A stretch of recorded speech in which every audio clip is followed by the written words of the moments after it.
a good podcast is like a nice warm hot tub. You gotta ease yourself into it.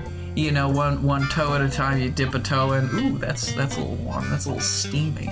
And then, you know, eventually you get your whole, like, torso in. And you're, you know, chilling, sitting in the hot tub. And then, you know, the final step, dunk your head in. Start out with... Well, you're not supposed to put your head under in a hot tub. I mean, you dunk it. You've never dunked your head in a hot tub? You're not supposed to, though. Says who? Says the signs next to the hot tub. Like, don't dive into the hot tub. Not like... You're still not supposed to put your head under. What's... And also, your analogy only works for hot tubs. So if you're doing something like cold water, right? You're going into the ocean. Mm-hmm. If you ease yourself into it, it's going to be a painful, awful experience. But if you just jump in, you'll get over it right away and you'll be done. Yeah, like, all right, this is great. I think we have to ease ourselves into this podcast. So let's just talk about... I'm saying we just jump right in. No, I'm going to talk about Red Thunder. They're the sponsor for this week. Everybody should drink Red Thunder. High-impact energy drink. Is that really like some Scottish energy drink? It's really an energy drink, yeah. It sounds like a fake one in a movie. It sounds like a knockoff Red Bull. I know. It is a knockoff Red Bull. It's my favorite thing. It's delicious, it's nutritious, and it's full of calories. Red Thunder. Quench your thirst today. That was the take for the commercial that we're doing for Red Thunder. Do you want me to leave that in, like, in the middle of the podcast? I'll, like, play some fancy transition music. It'll be like... Hello, everyone. Welcome to the Very Reasonable Pilots Podcast. That's what it will be like. Oh, okay. I thought you were starting in the mid-sentence. No, I'm not that kind of guy. When I start, I make sure that after a nice, pregnant pause. Hello, everyone, and welcome to the Very Reasonable Pilots Podcast. I'm your host, Charles Lung. With me, as always, is my co-host, editor, producer, Jacob Gloth. Here you are today, Jacob. How are you? What's your pitch this week? Okay, well, this week I've been thinking about this television program starring a spy. One of those serious shows, you know? We're done with comedies. No more comedy on this podcast. No more laughs, no more jokes. Only serious television shows about serious men. Yep. Who are spies. And women. And in between, the whole everyone. Everybody in this podcast is serious now. We're all serious.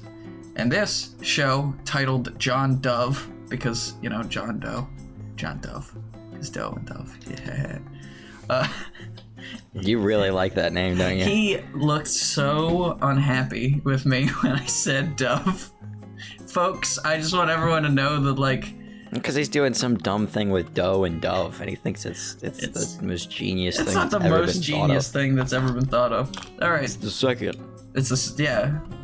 Obviously. After Womandalorian. Yep, that was the best idea. That was the best. That's when the podcast peaked. With episode. That was pretty early. Episode 3, the Womandalorian. So the show I'm pitching this week is about a spy who's working in 2063. That's right, 2063. When the whole world is digital, and it's not like an alternate future. Like something's changed. It's just a speculative future about, you know, how the world will be in 2063. And this show follows John Dove. He's a spy, and his, you know, shtick, his thing, is that he only uses, like, analog methods of spycraft. You know? Like, he does James Bond stuff because the entire world of espionage works in 2063 on digital stuff. Like, everything's in the cloud. And he's using, like, dials and knobs and stuff and, like, old Cold War tech. Yeah, he uses paper. Like, he writes things down. And he's got, like, you know, a glass cutting machine, but he doesn't know how to hack anything. Or maybe he does, but, you know, that's to be found out later by the viewer. By the writer, when they realize that he needs to know how to hack for this episode. I know, he can hack. Okay, it's about a man, his name's John Dove.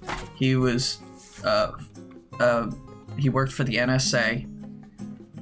He was a specialist in... He worked for the NSA and only does analog stuff in a digital age? I am explaining his character, Jacob. Sure doesn't work for like the CIA? No, he worked for the NSA, and he was specifically interested in studying Cold War era spy tech and analog spy technology. Like yeah, 'cause remember when the NSA was really involved in the Cold War? No. Exactly, because they didn't exist. Okay, yeah, he's like a NSA historian. NSA historian. Yeah. Do you think they have that role there? I mean, they might in 2063. Maybe. Okay, keep But going. it's the NSA has become more of a international spy agency. It's not just like dorks sitting watching like every American on their computer. It's now like an actual agency where digital espionage takes place.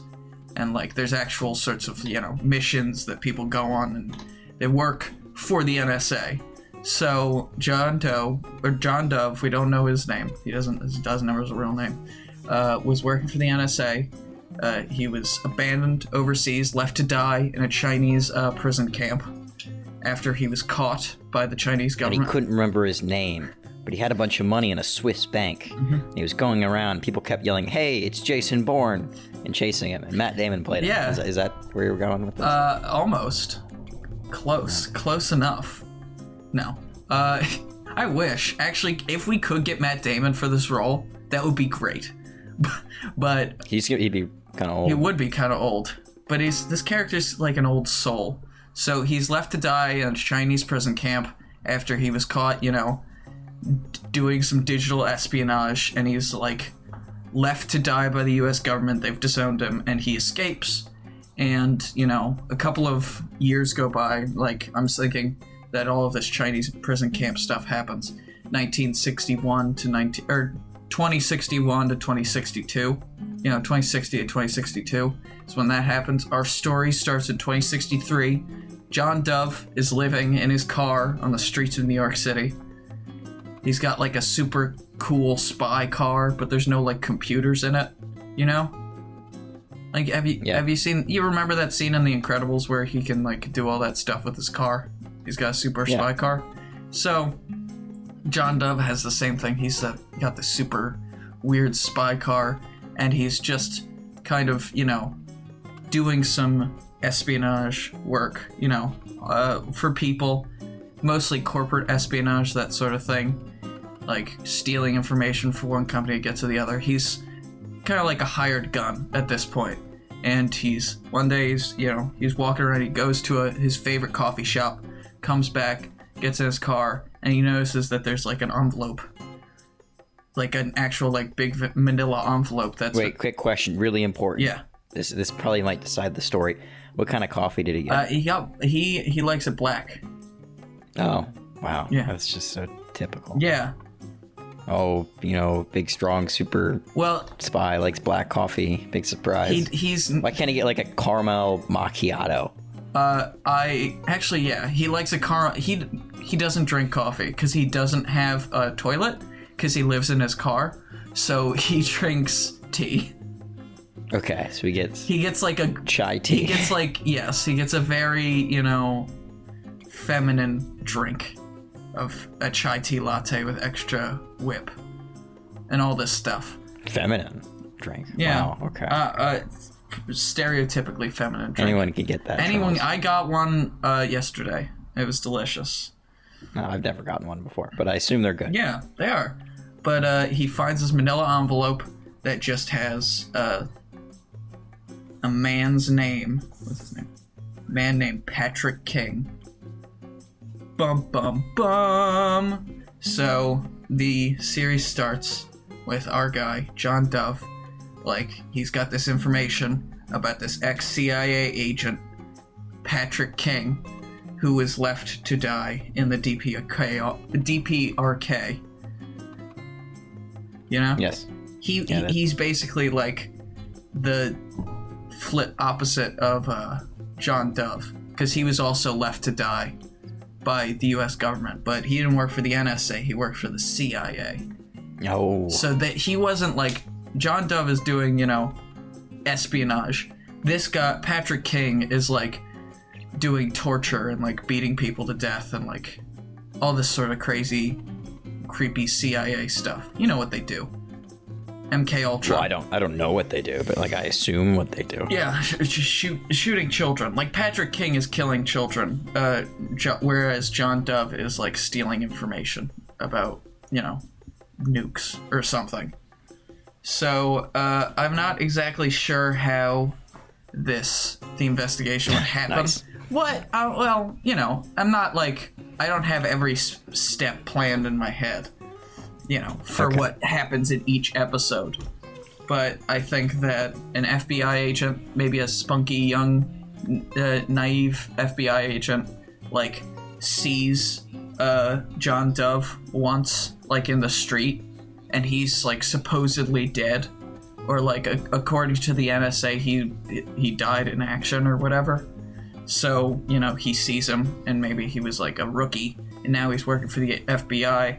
And he starts doing this investigation into John Dove. So I want it to be like a chase throughout the entire series. So while John Dove is chasing Patrick King, and the FBI agent is chasing John Dove, and they're all missing each other, and all this stuff. And I think that happens first 3 episodes. First 3 episodes, or first 2 episodes, we introduce John Dove. We give it a little background, we see him. He is completely undetectable by all of, like, the government surveillance systems, Yeah, because they're all based on digital stuff. Yeah, and because he's a former NSA, worker, operative. He knows, like, how to get into their systems, and he's, like, gotten into their systems and hacked them in such a way that they don't recognize. Like, they don't pick him up. Okay.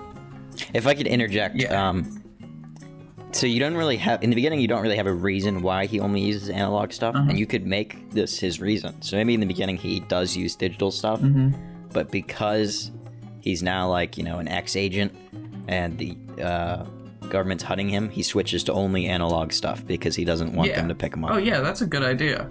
He just switches, like, maybe he's got a phone, he's not, like... He's doing all sorts of, like, hacking shit, and then he realizes that there's no way that the FBI isn't tracking him right now, so he switches to, like, he only writes things in paper, pen, he destroys everything, mail, and all that stuff. You can have a nice montage where he, like, gets rid of all his old stuff and then buys, like, all this, old tech, and maybe he, like, breaks into, like, a old warehouse and steals some old Cold War technology. Yeah, maybe he, like, we could have a suit-up scene. Like, first episode, we introduce him, and he's got, like, the cool spy tech, but he is living in his car. Like, he's basically a spy crossed with a homeless man.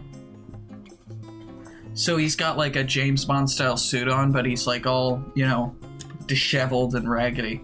And so he's kind of, like, living on the streets, basically, trying to vaguely get revenge on the people who wronged him. But it's really just kind of, he doesn't know what to do with his life. And he's been given this Patrick King case, so he's decided to investigate it. And that's like, and maybe at the end of the first episode, he realizes he's being tracked and hunted. And he gets rid of all of his digital stuff. Maybe we could have a scene where he's, like, tearing the computer sections out of his car. Yeah. Like, he goes out into the middle of the desert and tears all this stuff out of his car. And then we could have a suiting up scene. Like a classic spy suit up scene where he's got a Q who's like an underground gadget supplier, and he's got all this stuff that's completely untraceable, like darts. He's got a pack of cigarettes that, is explosives or whatever. He's got all these cool spy gear. And then episode 3 starts with our yeah, just so we could go into it a bit more. You could have, like, sort of like an underground, like, maybe like mercenary ring or something. That's how he gets all this stuff. Because you said he has to have a find a Q, right? Yeah. And so I'm thinking maybe there's some sort of, like, you remember, you've seen John Wick, right? Well, they've got, like, a sort of ring of, like, weapon salesmen and, like, people you can buy stuff with. They're, like, dotted around the world. Yeah. And you can go to them, and they're sort of, like, independent, whoever comes to them they can buy sell stuff. Yeah. Yeah, so maybe they like work for every any spy can go to them, and they might know John Doe and be like, oh hey, what's up, John? Yeah, I thought you died, and then I thought you were dead. Still working for the NSA? And he's like, yes. And he's like, okay, good, because we'll put you on their credit line, and everything you buy will be charged to them. Yeah, that'd be great. I like that. Yeah, so we get like a suiting up scene. Maybe he's doing some initial recon, trying to figure out who Patrick King is, if, you know, where he is and all this stuff. And then, like, that's the first and second episode, right? Did you get Patrick King's name from somewhere? I like the last name King, and I just wrote that, like, Patrick. Oh, it's nothing special, okay. No, it's nothing special. But that's the first 2 episodes. Episode 3, John Dove is not in at all, and it is like a day in the life of Patrick King. You know? I want this sort of, like, total shift from secret spy stuff to, like, just a guy's day-to-day life. But obviously he's a mentally disturbed, PTSD-ridden ex-CIA operative. So he is, believes he has been fucked over by the U.S. government. Maybe he escaped the DPRK and, like, was accepted back by the States, but still resents them because they never came to get him. Yeah. So he's, so it's, I want, like, a character building. Maybe he's got this girl he likes at the local library or boy or whatever. And just this character building for Patrick King, who we realize, slowly but surely, is planning on assassinating the president. Oh, so we got like a taxi driver sort of thing going on. Yeah. In Texas, because the president is doing campaigning. He's campaigning, and he's going to be in Dallas, Texas. Mm-hmm. And on a certain date in the year 2063. Some historical... In an open, roofed car. Patrick King's going to be on a grassy knoll. I want some real historical parallels here. But, he's like being trained, or he's not being trained, he's like being prepared and being given, Patrick King is being given all of this, like, supplies, information, money by some third party that we have, yet to know fully. And I think that this, depending on what, how long it would go for the show, but it would be, reasonable to do meet some different characters. Because I have a lot of ideas on, like, where things could evolve technologically from now. For, like, maybe all of the, there aren't newscasters anymore. Oh. They're all CGI animated. I think you mentioned this before. I thought that'd be interesting. Yeah, CGI, like... I think you could go farther with that. You could do actors, too. There's no actors as well. Mm-hmm. They're all just CGI. Yeah. And, like, no, music is all generated by computers. There's no longer, like... And all this sort of stuff. And it's in my other notebook, too. But, yeah. So, and there's this giant corporation that's doing it all. Not all of it, but some. Microsoft. More, yeah, like an Elon Musk type. Macrosoft. Like that's what we'll call it. Like an Elon Musk type, and he's been running the whole thing. And I don't have a name for him or his assistant, who she is. Her name is Daenerys Stevens. Daenerys. Yeah. The, like, Elon Musk type, his, like, personal assistant. Her name is Daenerys Stevens. And it turns out, dun dun dun, it's the Elon Musk type, CEO, multi-billionaire, tech giant, who has been supplying Patrick King with information, money, and weapons in order to assassinate the president. No. Because he has a deal with the vice president. So that they would would pass this law that gets rid of monopoly protection and allows this tech giant to become even more powerful. And the only so it turns out that the big tech CEO, we reveal this in the end of episode 3, the beginning of episode 4, maybe. Like he's secretly funding everything, and Daenerys Stevens is the person who gave John Dove the information at the beginning to look up Patrick King, because she, doesn't want the president to be assassinated, but she's, in too deep. So maybe episode 3 ends like we spend the whole episode in Patrick King's perspective. Then at the end, we leave Patrick King perspective. We go back to John Dove, and he has found out where Patrick King is living, but he doesn't know about the presidential assassination stuff. He just thinks he's like a weird guy who lives alone. And that's the end of episode 3. Episode 4, I'm thinking we start in medias res. Daenerys Stevens is being like hunted down through the forest. She's being chased through the forest by guys with guns. And, because what do you want to call the CEO? What do you want to name him? I've been thinking about that for like the longest time.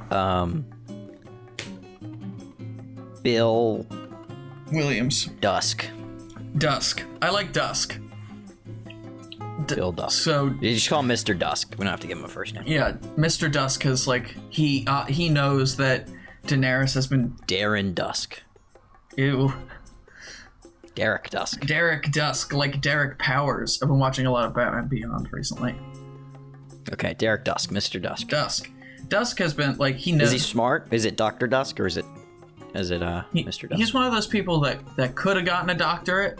He just never went for it. He was too busy being a millionaire by like 14 or whatever. Like, is he like a Dr. Doom type where he just like gave himself one? He's like a Tony Stark type. Like, he has it, but nobody calls him that.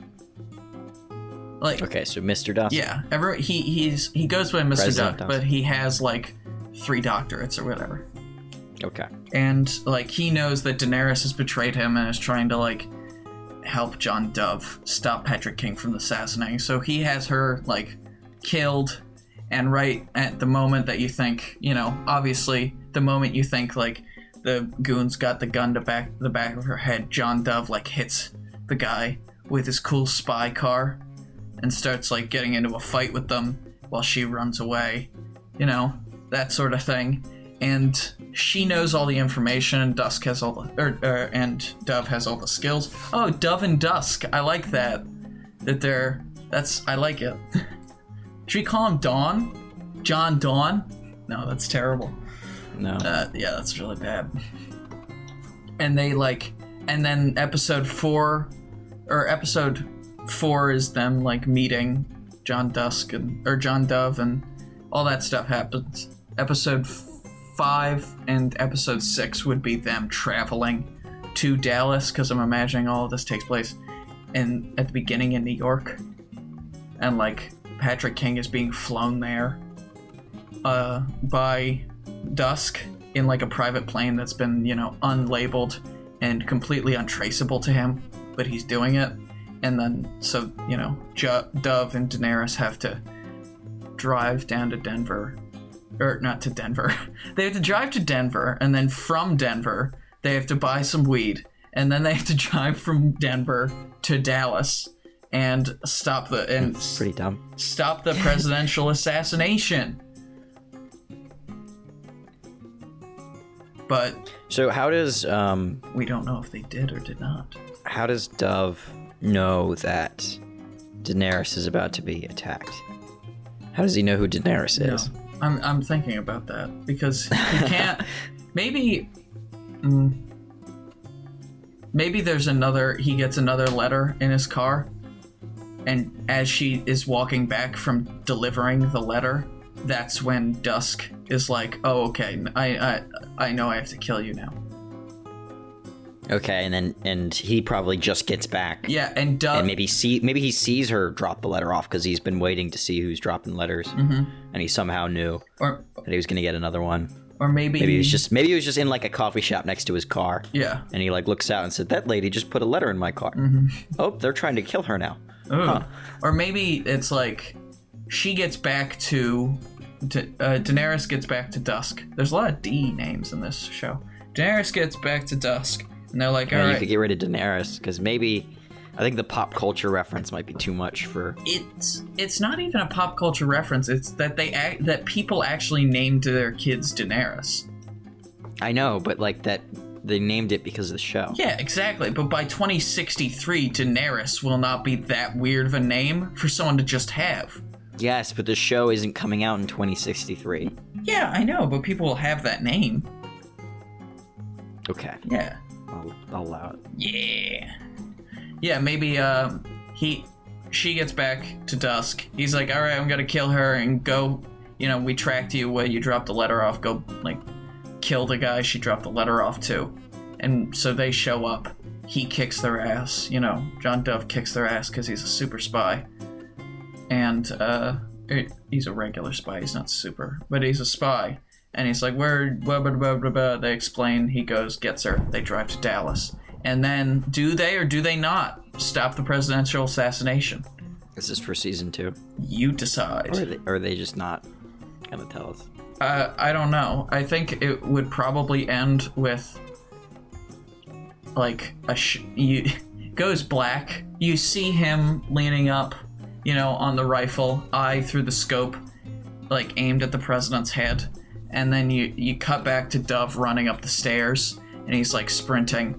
And then, back and forth, and then bell rings, clock stops, trigger finger tightens just as Dove opens the door, and then cut to black, gunshot noise, screams, and everyone's screaming, and there's sirens, and no music as the titles play. Yeah. Okay. Season 2, set 30 years later. No one talks about the events of season 1 ever. It's a completely different story. It's actually a comedy. Mm-hmm. It's not about spies. It's just about a restaurant. Yeah.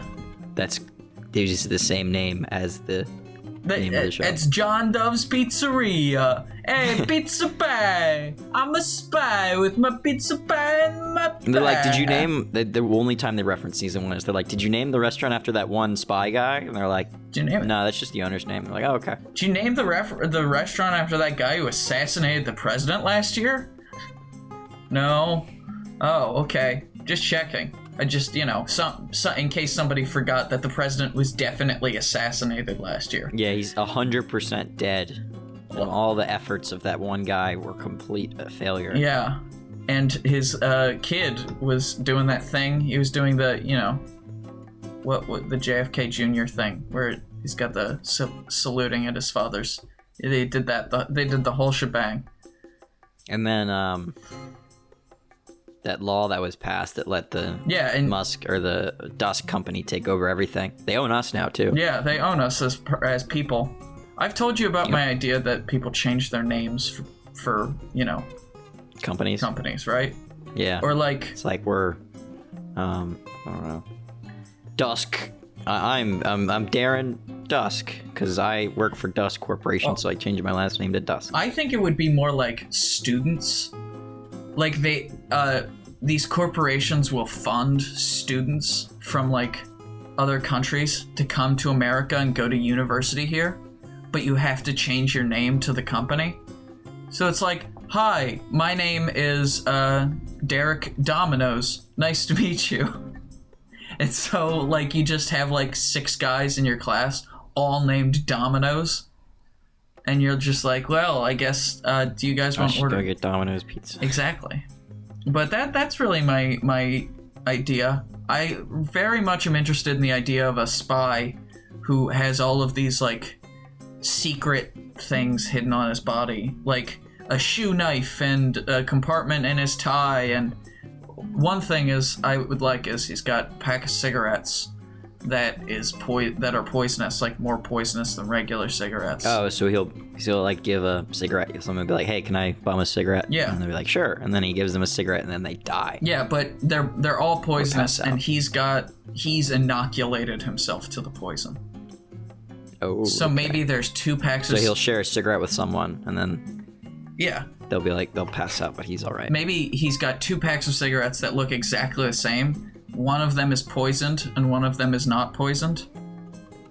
So he will hand somebody a cigarette and take a cigarette out of the same box, and they'll be like, oh, okay, it's okay for me to smoke it because he's taking a cigarette out of the same box, and there's no real physical difference that I can see. And then they smoke and the other person dies because he's inoculated himself to the toxins. Okay, that's interesting that you made it so that so he can't be affected by the poison. You could make it so it's every you could do that. Yes, that works, because I think I've heard stories about people that can that have, like, I've seen The Princess worked Bride. their immunity up for poison. But my first thought was, like, he could have every other cigarette is poisoned. Yeah, but this character I'm imagining would not be able to, like, he would forget. He'd mix them up. Because I imagine John Dove relies a lot on the fact that he has no digital footprint whatsoever. Okay. Like, if he was a digital spy, he would get caught like he did in real life. And, was in he was in Chinese prison because he wasn't a good spy. A good digital spy. Yeah. So I'm thinking he relies heavily on the fact that, like, basically all the other spies that are working have no practical, like, analog skills. They, I can hack into a security system and disable it in under 3.2 seconds. All right, can you pick a lock? Like what? Like a normal lock? Yeah, like with the metal? No. Do we even have those anymore? I thought we just use key cards. Yeah, I can make a key card. There's nowhere to swipe. Where do I swipe? Where's the light that changes from red to green so it can tells me that I can go inside? That sort of thing. I think that'd be quite interesting, because if you have, like, a moment where, I don't know, maybe you're comparing him to, like, another spy, and you have, like, a spy who, like, does all this crazy stuff to hack into this door and spends all this time trying to open this one door, and he just walks up to it and just, like, he's like, well, the bolt's here. If I kick right here, the bolt's gonna snap. Yeah. And then he does that and it opens in a few seconds. Or maybe he, like, this guy, there's the, like, modern spy who's doing all of the, Tom Cruise and Mission Impossible stuff where he's, like, crawling through the vents and lowering himself, and maybe John Dove is, like, in the party. Like, they're both trying to infiltrate a mansion of a wealthy millionaire to get information. Just goes to the party. Yeah, he just, like, he wears a suit, he talks, he mingles. And then walks in, yeah. And he, like, manages to get himself upstairs by causing a distraction that makes the guards run down, and he just ducks. Because I'm thinking about that mission in Dishonored. Yeah, I know you're talking about. Yeah, the mission. There's a mission in the 2012 video game Dishonored where you have to infiltrate a party to get information about somebody in order to complete an assassination. And I think it would be good if we had that sort of thing, but it was also a race between John Dove, between the two, between, like, the modern and the old school, like, spies, and, like, maybe this guy's, like, going through a skylight and he's got, like, a wingsuit and he's like, and he's, got, like, dart guns and all this sort of thing. Yeah, he's, like, taking out guards, and instead we got, like, John Doe just, like, seduced the lady that owns the party, and they're going upstairs. Yeah, like, she's a really old lady, and John Dove just, like, talks her up, and he talks like, and she was born in the year 1998. Because it's, 2063, so you'd be a pretty old person if you're born in the year 1998. Yeah, so he, like, talks to her about, like, oh man, I really like Britney Spears. like she's like, I love Britney. Yeah, like, he talks to her about her own culture, and he's like, have you ever seen The Matrix? And she's like, oh my god, I love that. Hey, I love Pokemon, or whatever. And he just seduces her, and he, Or maybe it doesn't even have to be like that. She'd be like, do you want to see my Pokemon card collection? You want to look at my Pog collection? We're like, yes. And then they go upstairs to see the collection. He's like, oh, I'm here. And then maybe he sees the spy across the hallway with, like, his dart gun just taking out a guard. And he's like, how did you get up here? And he's like, well, I just, wanted to see your card collection. Mm-hmm. And he, like, John Dove, like, softly chloroforms her and, like, places her on her bed and takes, like, a bottle of liquor and pours out a bunch of it and puts it next to her. Next to her, oh, so she looks like she got drunk. Yeah, so it's like, oh, yeah. And he's like, cover your tracks, man. They're gonna find a bunch of guys who are passed out over there with darts in their necks, and they're gonna know it was you. Bro. All of the darts say property of the CIA on them. Yeah. What the hell who are you trying to fool? It's supposed to be subtle. You came in here in a wig suit just like Batman. Yeah, we've all seen Mission Impossible. How much did it cost for you to get in here? Like, there must have been millions of dollars to make all this tech. I got in here with like this $20 suit. Yeah. Okay. Like, oh my god, it was so easy. Just talk to him about the Matrix. Everybody loves the Matrix. And the guy's like, "What's the Matrix? Do you mean the Matrix Reloaded? It's my favorite film." Of course it is. It's his favorite film. Yeah, but like, I think that would be good, because there has been a shift in media of spies. They used to be like cool, smooth operators who could talk themselves out of any situation. And now a spy is basically just a silent murderer. And that's not like, I don't have any judgments on actual spy craft and all that stuff, but just in movies and TV shows. Spies used to be like social manipulators and like cool, smart. They don't have to kill people.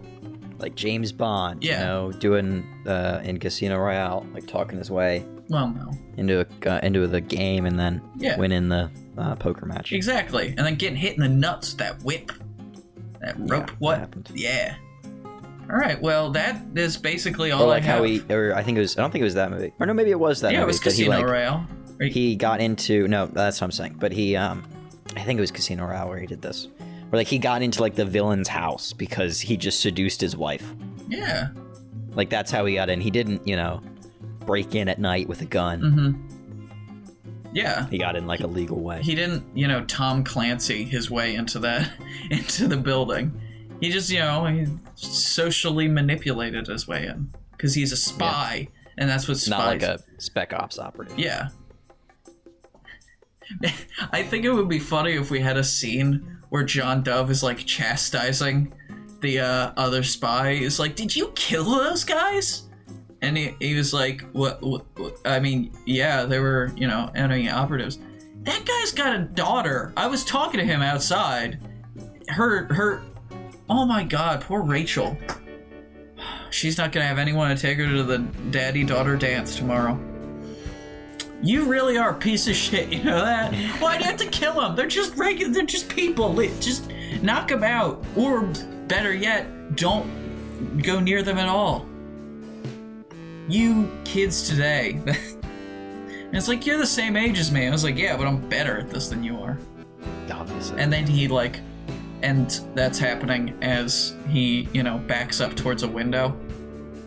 And as John Dove's like, yeah, but I'm better at this than you are. And as he says that, he leans out of the window and he's attached himself via a wire.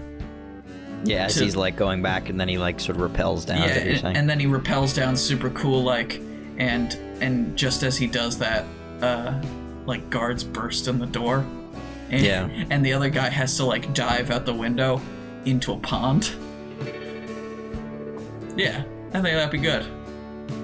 All right, well, that's pretty much all I have for a show this week. Thank you all for listening. I thought it was pretty good. Thank you. Very interesting show. Yeah. Thank you for listening, Jacob, and thank you all for listening with your beautiful ears and your beautiful brains. You can find us at the Very Reasonable Pilots Podcast. You can find us at VRP Podcast on Twitter, and you can find me, Charles_Lungs, at Twitter. On Twitter, you can find Jacob absolutely nowhere, right? Nope, nowhere. You can also find... Not in nowhere, like the Marvel place, because I'm not there. No, you can find him in nowhere from Courage the Cowardly Dog. He's living with Muriel and Eustace. Yep. You can find us on... Is there anywhere else you can find us? YouTube, Spotify, Stitcher? Everywhere that's not Stitcher. No, Stitcher won't take us. We're too... I mean, they probably would. I haven't, tried. We're too raw for Stitcher. It's a lot of work, you gotta, do a bunch of things to get on these websites. Yeah. If Stitcher offered us $100 million sale of the podcast, would you take it? $100 million? Yeah, like Joe Rogan. Yeah, I would do that. Okay. Why wouldn't I do that? I would sell out immediately. Yeah, me too. I mean, we'd still have to do the podcast. Yeah, but $100 million? I could live off of $50 million. I could live off $50 million for the rest of my life. Yeah, I mean, that's not even like I could. I mean, like, I definitely would be able to. Yeah. And then I would probably still have, I don't know, 49 million left. Yeah, $1 million is so much money. Like, in like, rich people terms, $1 million is not so much money. But in I'm not gonna buy like a yacht or something. Yeah, in like normal human being terms, $1 million is so much money. It would be great. All right, well, thank you everyone for listening. You can catch us here again next week and the week after that and the week prior to this week. We'll see you soon, and tell us, what cool analog spy gadget would you want to make it into the show? Thank you.